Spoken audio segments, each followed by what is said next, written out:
Tariffs are in the spotlight again with a proposed universal 10% tariff on all imported goods. Our Grayson Thatcher sat down with an economics professor to break down what this means and how it could affect you. The foreign governments don't pay tariffs. The foreign companies don't pay tariffs.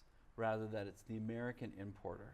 So then that tax is going to get placed onto the consumer. And that consumer is you and me. For years we've been ripped off and taken advantage of by China and others, in all fairness, but by China, that's the big one. The tariff that's being proposed is a universal 10% tariff on every good imported into the United States. That means there's no more cost advantages for countries to try to give you a discount, so they're just going to shift that entire 10% onto American consumers. When are we going to really start seeing those possible price increases? When are we going to really see it and really start feeling that impact?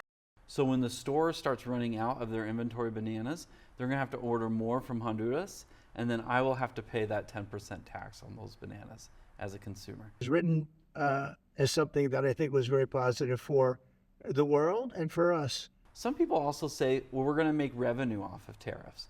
But I like to point out that the most effective tariff would set the foreign price equal to the domestic price, and there would be no cost advantage for you to buy cheap Chinese t-shirts.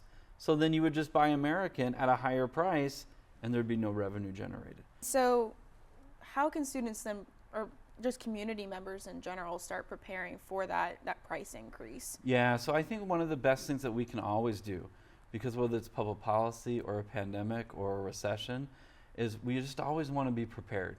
So it's always smart for us to avoid unnecessary consumer debt, hold cash reserves in our bank accounts, be ready for a kind of a rainy day.